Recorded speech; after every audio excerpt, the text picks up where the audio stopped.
طبعا في البدايه سعيد جدا ان انا موجود مع حضراتكم. يعني احنا محظوظين ان احنا اهلاويه. انا بشوف كده طول عمري ان اللي بيشجع النادي الاهلي ده محظوظ. فاحنا محظوظين ان احنا اهلاويه، وانا محظوظ ان انا موجود معاكم دلوقتي. وبشكر وائل يعني على الدعوه، وزي ما الناس كلها قالت انا ما فكرتش، يعني مجرد ما كلمني قلت له اعتبرني موجود. حبيبي يا ابو علي. حبيبي ابو علي، كنت رئيس تحرير برنامج السادسه مساء في قناه الاهلي. فين ابو علي دلوقتي من قناه الاهلي؟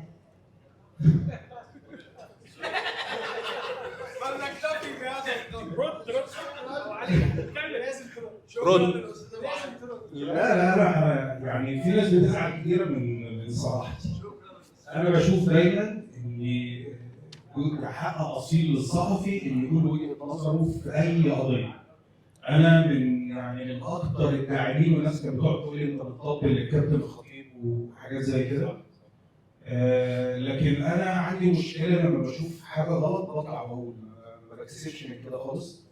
الناس كلها عارفه ان انا طالع من مدرج، طالع من مكان ما فيهوش نفاق خالص. الناس بتحب الاهلي للاهلي، بتسافر وتتشحطط وتتفتش وتتحبس، ولدرجه الناس مننا ماتت.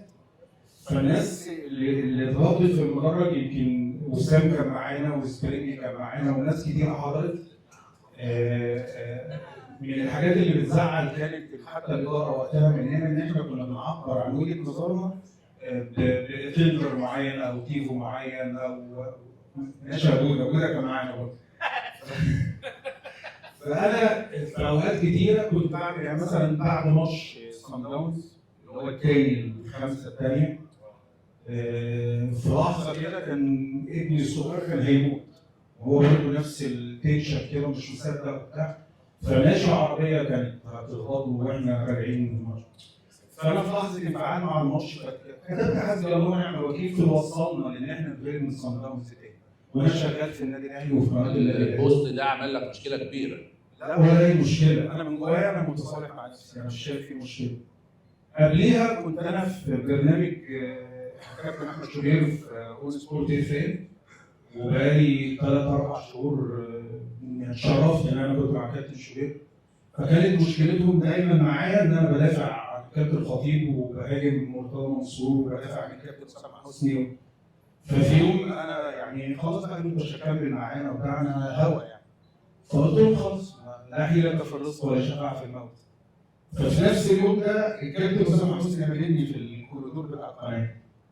فقال لي انت بتحاسب على الكابتن وبتاع، قلت له لا ما بحاسبش على الكابتن، بحاسب على اللي وصلنا لو انت فهمتها الكابتن دي حاجه ترجع لك كده. قال لي بس انت شغال في القناه ومش هقول له انا شغال في القناه. لا شغال عند الكابتن ولا شغال عندك ولا شغال عند حد، انا بعمل شغلي وبما يرضي الله، يعني عمري ما عملت حساب لحد، انا بعمل دايما حساب للي خارجني. فقال لي لا وانت شغلك مش عارف ايه. قلت له على فكره اللي انت ما تعرفوش لما مشوا لي دول يعني عشانك وعشان الكابتن وبتاع. فطبعا حصلت مشاكل، وبعد كده قلت له انا يعني شغال في شركه محترمه وفي عقد بيني وبينهم. الناس فكرت تمشينا ما عنديش مشكله، وزي ما قلت في الاول لا حيله في الرزق ولا شفاعه في الموت، فرزقي جاي يعني. بس كملنا بعديها، ولما الموضوع راح للنادي وقرروا ان هم يجيبوا بقى ناس جديده والناس اللي بقوا يفكروا بقى يعني، فقالوا لي انت مش موجود، انت مش مكمل معايا. فطبعا اكيد المشكله دي كان لها دور، لان الموضوع بقى في ايد الاداره بتاعت النادي.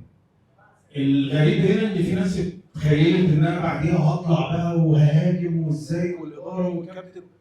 لحد وقتنا هذا انا بقول ان الكابتن محمود الخطيب انجح رئيس نادي جه في تاريخ النادي.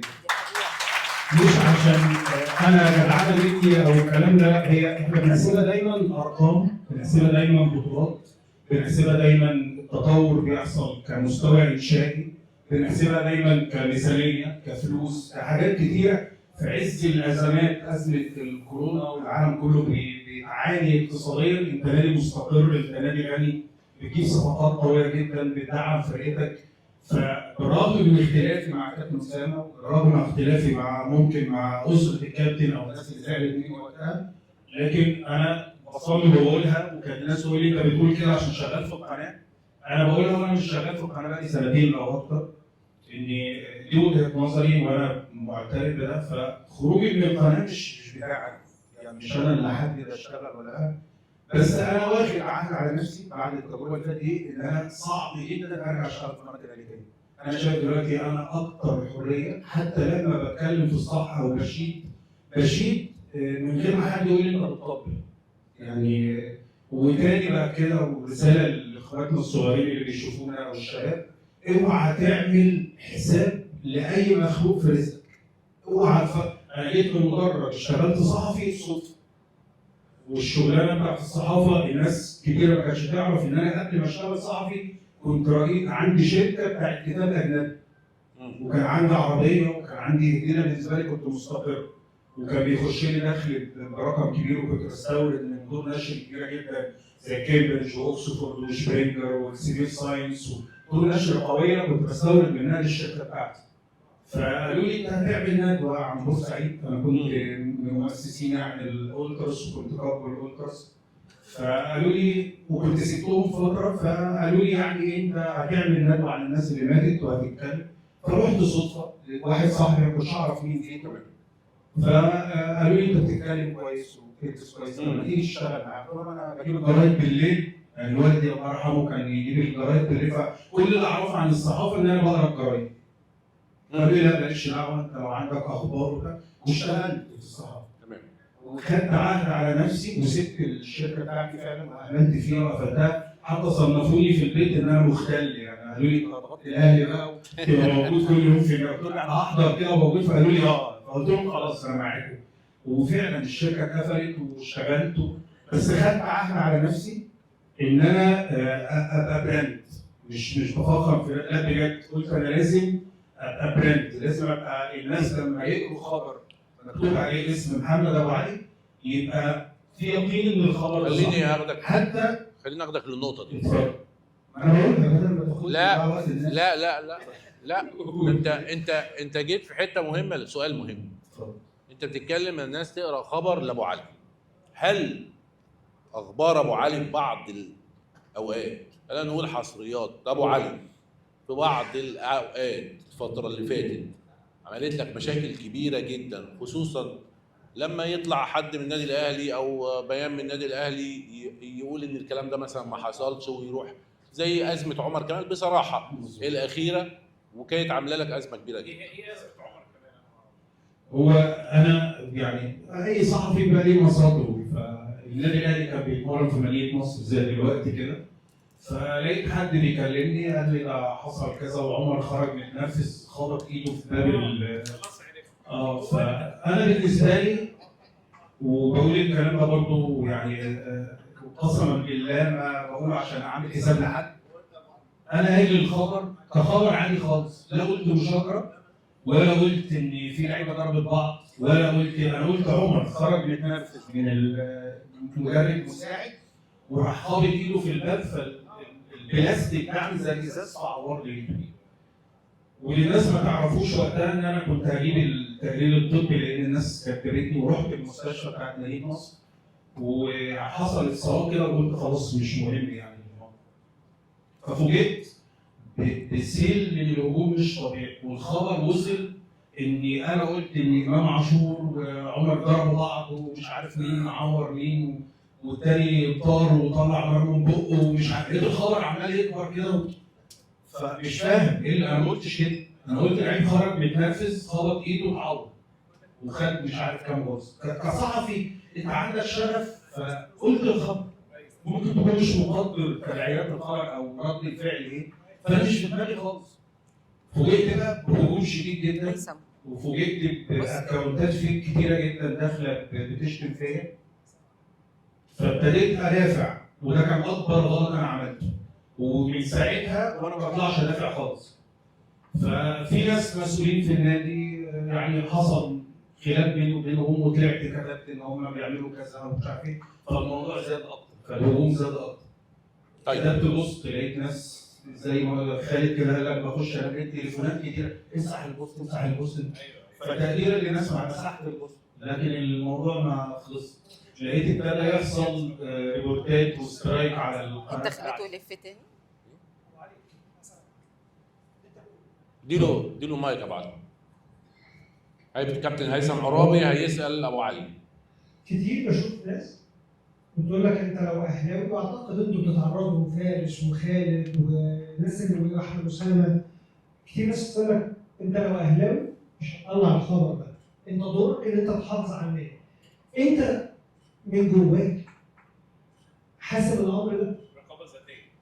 فاهمني؟ رقابه ذاتيه. هل انت حاسس؟ انا بشوفها ان هي حرب نفسيه غير طبيعيه احيانا ما بين ان انت عايز تحافظ على النادي وبين ان انت عايز تعمل شغلك اللي انت خدته ككارير. صعبوا عليا فيها الامانه. اتفضل عليك بقى. انا عايز اجاوب بعد ابو علي. تمام. والموضوع ده صراع نفسي مش طبيعي، يعني بالذات لما يكون واحد بقى يعني طالع من المدرج انا بيتهيألي ما فيش استاد في مصر ولا صاله مغطاه ولا بره مصر. يعني انا رحت شجعت الاهلي قدام النجمه في لبنان، ما اعرفش ليه، ماتش ملوش اي لازمه، يعني انا راكبين هنا بيتهيألي ورايحين كسبنا 4، فايه اللي موديني مش عارف. وسافرنا كتير ماتشات كتير قوي وتفتيش وبهدله وحصنه وخرزانات وحاجات كده.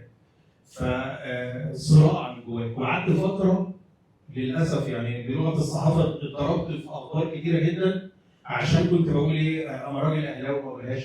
فلقيت الناس اللي بتقول الاخبار الناس مطلعاها ما شاء الله رقم واحد، ده مش الله.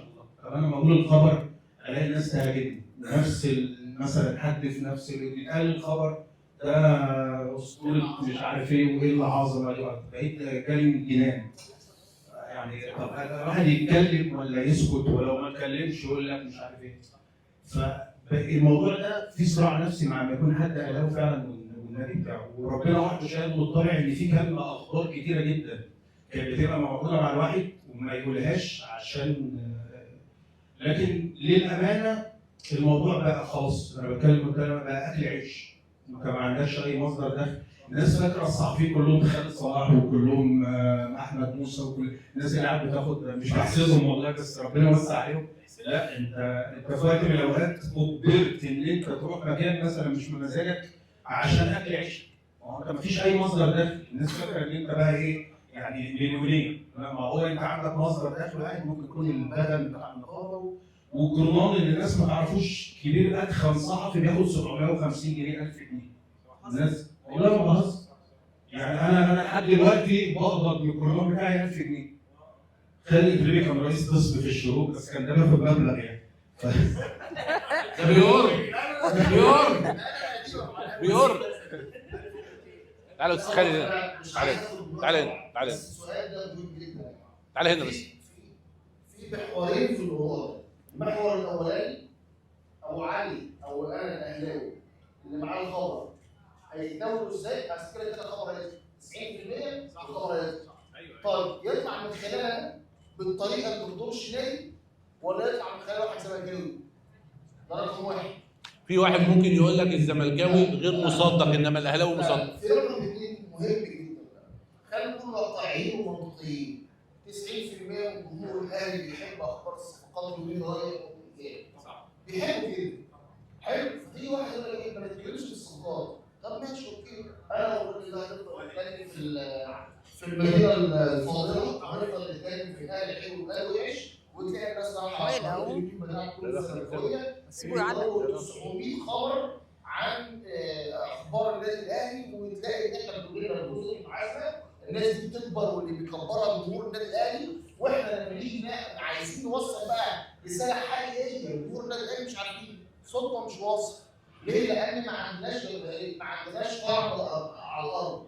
احنا الحمد لله قدرنا في اليوتيوب انا والجيل بتاع ابو علي وابو علي ومحمود شوقي والناس دي قدرنا ان احنا نوازن ما بين ان احنا ندي ناس اخبار ووقت ما بنحب نديك رساله هي ان احنا بناخد قطاع كان كتير جدا رايح ناحيه الامن الزمالكيه على وده كان احد اهدافنا الحقيقيه ومش عايزين نيجوا على بعض بخلاف عنصر الربح اللي كلنا بيسعى عليه. مفيش حد في الدنيا ما بيشتغلش عشان انه يجيب فلوس او انه يعيش. طبعا يا سلام، بس السؤال ده يعني اتفضل يا استاذ محمد. معلش يا معلم. لا وانت لوحدك تقول. علشان الدور الصحفي موضوع البلوجر او يشتغل على الانترنت في المسلسلات والافلام ما ينفعش الصحفي يبقى بطل، في الغالب بيبقى خبيث، تلميذ، وحش، بإنجليز. ابليس. وبتاع السوشيال ميديا ده لافف الكوفيه وبيلف السجاير، لازم يبقى كده. مع ان ممكن عشان كده الصحفي بيبص له البصه بتاعت انت عرفت الكلام ده منين؟ ايوه. انت ازاي عرفت؟ وعشان كده الصحفيين بيتهاجموا ده خلاص. عن فكره ابيهم وخصوصا بتوع الاهلي يجوا على قسم من طبعا ناحيه الكهرباء بتهاجم وخلاص. الاهلي والكلام ده. صح. مش عايز أسأل. لا لا اوكي. طيب استاذ محمد صلاح عاوز يقول كلمه لابو علي برضه. انت عملت ايه؟ هو يا جماعه عملت في ايه؟ الميديا او في الاعلام في قواعد اللي اتكلم عليها ابو علي هي مساله بتتعلق بالرهانات في الصحافه. الصحافه رهانات، انت تقدر تجيب خبر شاكك فيه نشرته طلع فيه مساحه من الخطا شربت الخبر هتدفع ثمن. انت متاكد ان الخبر صحيح ومن مصدر موثوق يعني خدت الكريدت ونشرته خدت الكريدت.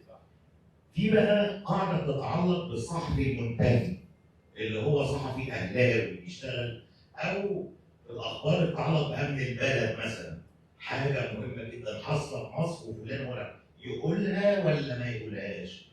هنا بقى بندخل في لعبه الرهان، وهي ايه؟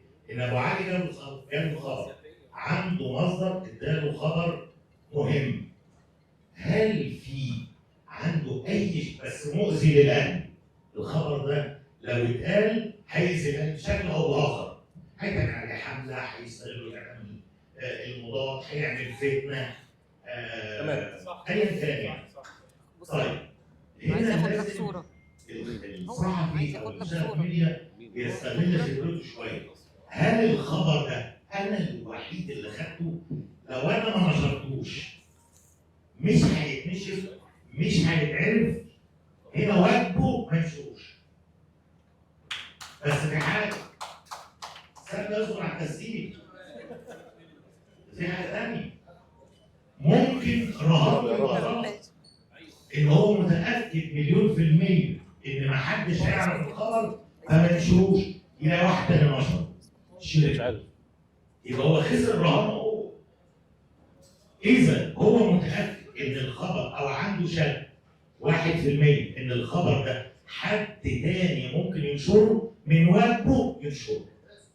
تمام. ايه القاعده؟ اهو ايه رهان؟ شكرا يا استاذ محمد. ردك يا ابو علي. ردا على كلام الاستاذ محمد، ده السؤال ولا لا؟ حصل معايا في اكتر من خبر وكان اقوى من خبر عمر كمال، وكنت بقى يعني اقول لا مش هقوله. خبر مثلا كان كهرباء والشناوي ومش حصل كده، وانا فضلت فوجئت الخبر اتنشر. فانا انت بتبقى بين صراع تقول ولا ما تقولش، بس اللي بيقول تلاقيه يعني راح في حته وانت قاعد اللي هو طب ما كنت قلت. وبعدين خبر عمر كمال ده بالذات انا مش شايف في الخبر اي مشكله. اللعيب خرج من نفس خبط ايده اتعور. يعني انا لحد دلوقتي مقتنع ان ده خبر عادي جدا. خبر زي ما بنغطي اخبار التمرين، لعيب وهو بيعمل سبرنت اتعور، لعيب وهو خبط في زميله وخد غرزتين. انا شفتها كده. حته ان لاعب يطلع من الاهلي متنرفز ويعور ايده وتحصل عليها ضجه مش خبر سهل.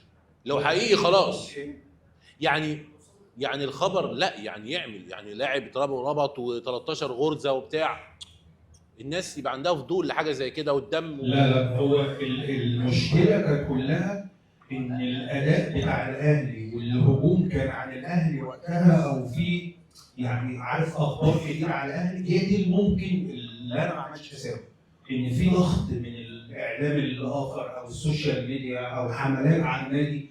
ففي الوقت ده كان الفرقه مضغوطه والنادي مضغوط. فانا لما قعدت بقى انتهيت فكرت في الكلام ده، قلت لا انت كنت ممكن تكبر ده، مش ده الخبر اللي هتقف عنده يعني. تمام. يعني خبر امام عاشور، انا خبر امام عاشور جالي الخبر اللي امام مضى وقع. فانت مستقبلك كله في كفه وتقول خبر امام في كفه، اعمل ايه؟ فقلت انا هقول الخبر، قلت امام عاشور وقع للنادي الاهلي ولاعبا للنادي الاهلي من الموسم. انا معايا الكواليس كلها بقى، ومين راح وقعد معاه والشقه ومش عارف ايه، فمعايا كل حاجه. اتصل بيا استاذ الاخبار رئيس الاسام شطوط بيكلمني، انت متاكد؟ قلت له اه متاكد. قال لي مهنتك كلها وال 10 11 سنه اللي انت اشتغلتهم صحافه دول في كافه والخبر ده تطلع مسرح وبتاع. فكابتن شوبير بينفي، وخالد بالنسبه لي ريفرنس، فخالد كان بيحج طلع من على جبل عرفات ينفي.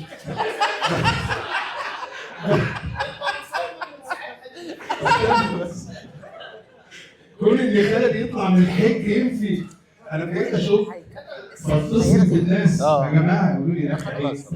والله ما كابتن شوبير ينفي، فارجع تاني خبر صح فاكد. تمام. فدي من الاخبار اللي انا لو كنت سمعت عنها انا عارف ان اجلا ام عاجلا. خلاص يا ابو علي كفايه عليك كده. انا بس عايز اخر حاجه، انا اسف لو طولت عليكم، عايز اقول للكابتن علاء ان انا بحبه جدا، وان انا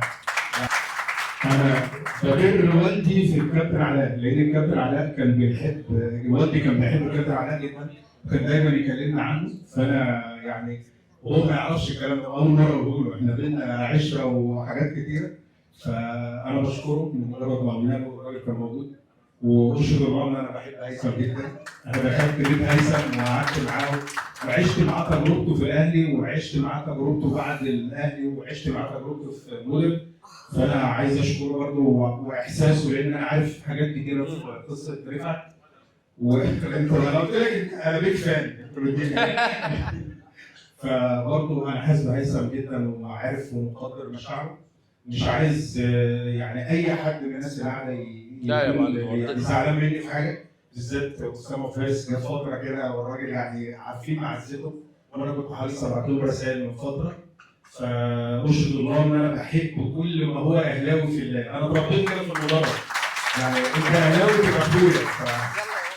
دي نقطه بس حبيت اختم بيها. نورتنا يا ابو علي، نورتنا يا ابو علي.